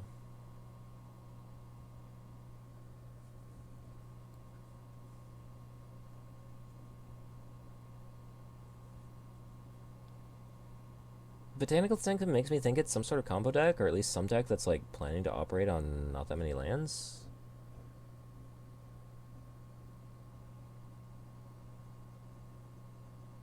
I also don't know why my opponent keeps... It's like they're going AFK. Maybe they're like double queuing or something. I'm really curious. I have to solve this mystery. Spark Double, Pioneer, MTG. Spark Double?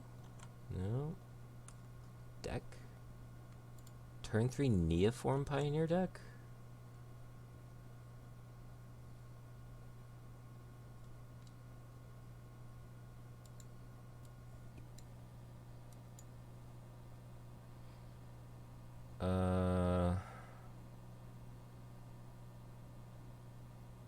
So what does this do? So on turn, you're like playing a 3-drop. I think this deck is bad. I don't think this deck does anything. I think this deck just like, you kind of like cast a Neoform, you can also expansion it, but like, you're just like trying to get a 3-drop into a 4-drop? I don't, this is not a thing. Standard's new broken combo deck. This is the Gyarados standard combo. It's not what we're looking for.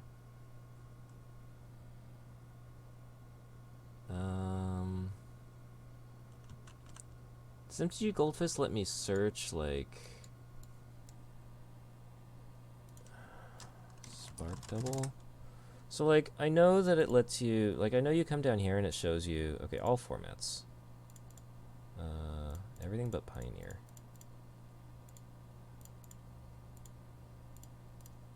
Filter. No decks found. Poop. Stone Coil Serpent. Cast this.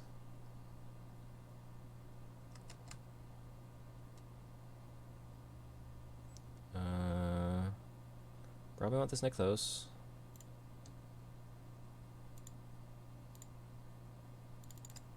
Okay. That was actually kind of bad. That Nykthos could have definitely like changed some things. As is, I'm gonna play a Vivian and then be able to make a giant Stonecoil Serpent. Yeah, really wish I knew what my opponent was doing. I just still don't know. Like, is Spark Double part of their kill? Like, what are you doing with all these mana dorks? They're all hexproof mana dorks too. Like, this looks like it should be Ascendancy. I just don't know. Okay. Well, I'm definitely turning this into a creature. I am definitely playing Nykthos. I am definitely playing Vivian.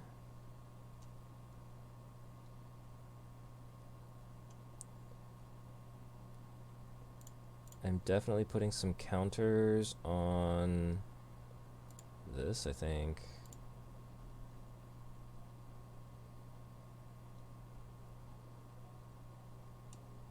I'm definitely attacking.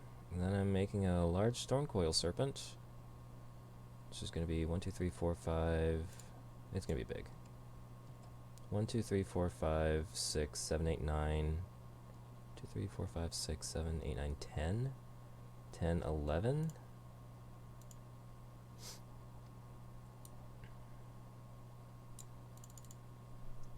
I mean, I can also, I'm also going to get Ulamog next turn, unless you have something to say about that.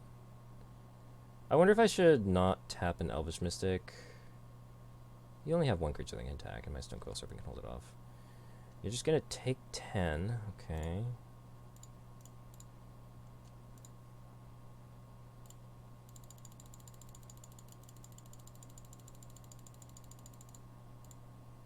Here's an 11/11 Stonecoil Serpent.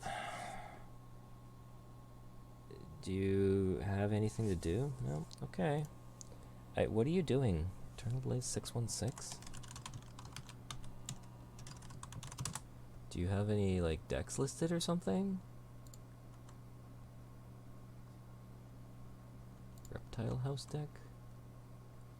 Eternal Blaze 616 has a couple decks on Goldfish. They have, like, a... looks like some sort of Esper Panharmonicon deck. And a Jund Tokens deck? Jund Hardened Scales deck?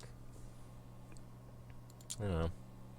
I don't know what our opponent's doing, but I'm not sideboarding anyway. I don't think I want Sky Sovereign against mono hexproof mana dorks.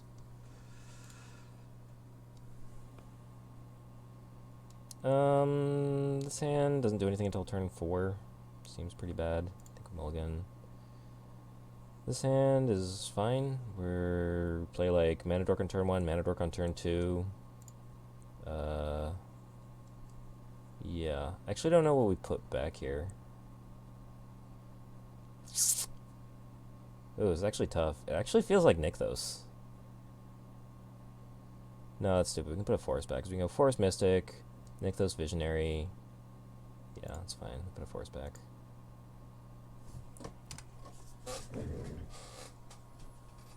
I guess that does mean that we're gonna have to draw another Forest, but we can draw another Forest. That's fine.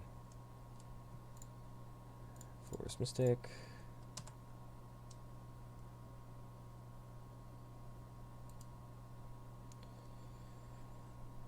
Into Forest Visionary, into Nykthos Nissa, untap Forest attack. Still with the Mana Dorks. Don't know what they're for.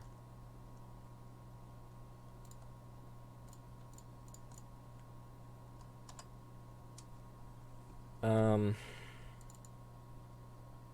mean, card tutoring up anything is just going to be slow. Okay.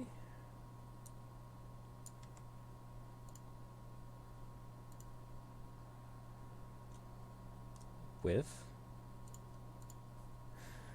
Okay. I don't know what we're doing here. Maybe we're just trying to ramp into, like, big expansion explosions? I really don't get it.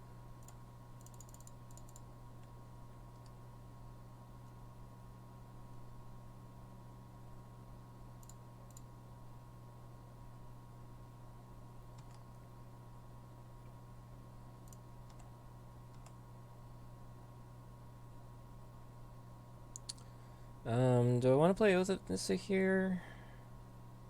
I feel like not really.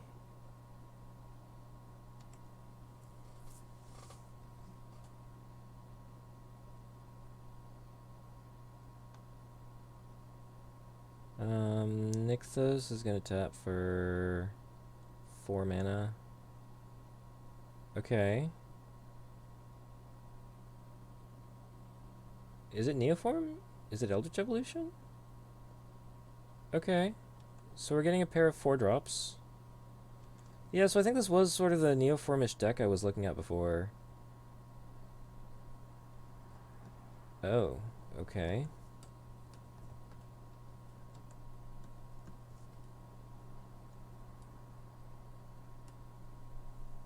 Okay. Okay, so you get a whole bunch of stuff. What does that actually do?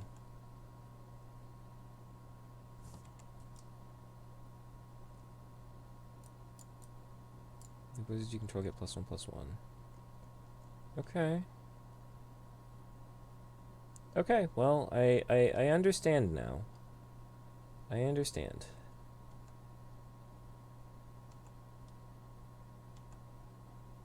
We got another double cast back.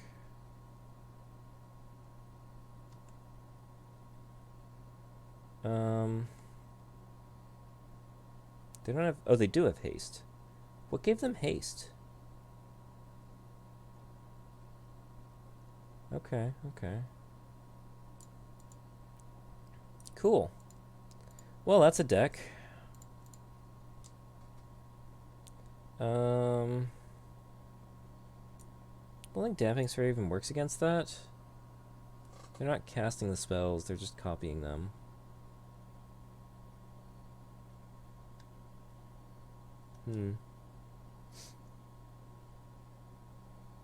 Okay. It's a good old race. This hand has no lands. This hand is fine.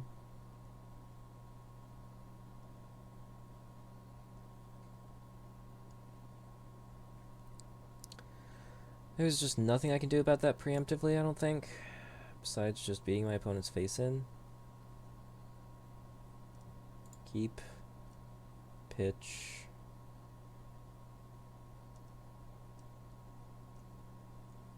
Maybe Karn.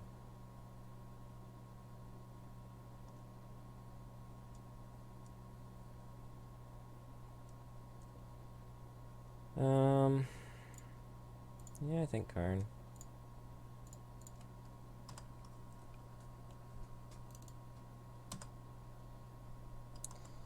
Karn, like, can tutor up a Godpharaoh statue, like...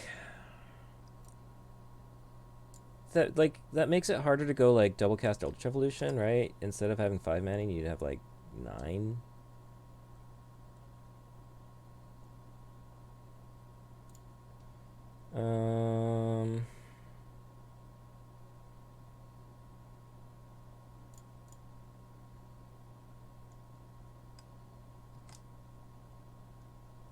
See if this can find me anything interesting.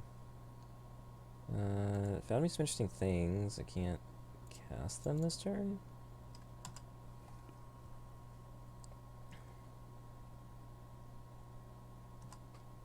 I have nothing to do with this mana, so I mean I could play a 0/1 Hydra. Yeah, I really want to draw land so I can try to play Vivian. That'd be nice. Instead, I'm gonna draw a lot more Visionary. Yeah, we're sort of just both playing Solitaire here. Opponent's on not very many lands, though. Okay, so we'll attack with this Emissary. Once I get this Vivian in play, which I'll be able to do next turn, I'll be able to, Are we blocking here? I'll be able to just start attacking for a lot more, a lot faster.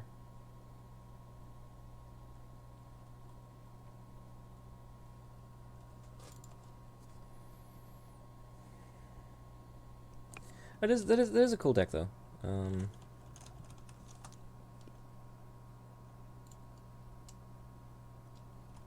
where'd it go?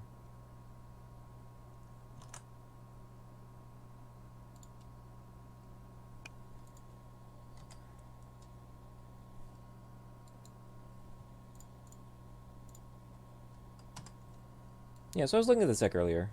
It's just, I get it now. I get it now. It's, I think Saffronal did something like this. You like... This doesn't have the double cast.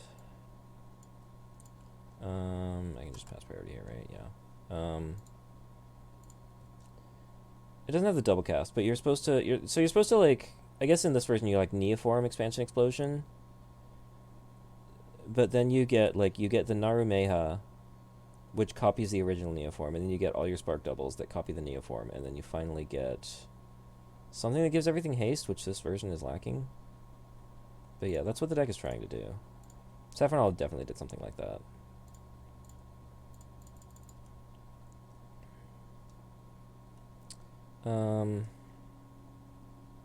I actually feel like I should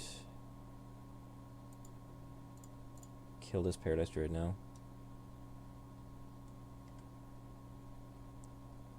Opponent clearly kind of mana shy.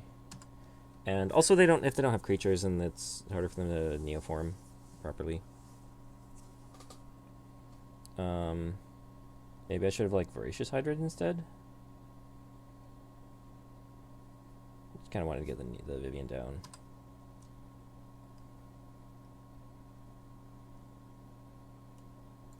Anything? Anything? Expansion Explosion. So that's like kind of it, right? If you're getting the Narumeha costs 4, so you need to do a 3-drop, so we need to be in Eldritch Evolution. I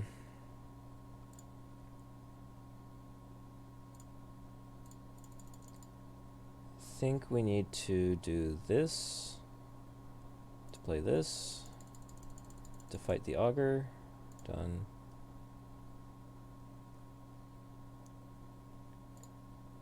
Fight the Augur. Then we put some counters on. Making them 3 so they can attack through a Sylvan Caryatid or a Augur Bolus. Attack for 7. And I think we're going to have this. I don't think our opponent can go off from nothing. Because they need to play the creature and play the double cast and play the Neoform spell. So I think we're pretty good. I think we did need to kill that Augur though. Like, well, no, because it would have had to be an Eldritch Evolution, I think. They would have had to have land Eldritch Evolution. The Neoform wouldn't do it. Cool. Well, we went 3-2 with this deck. I don't know, apparently the Pioneer podcast thinks it's very good.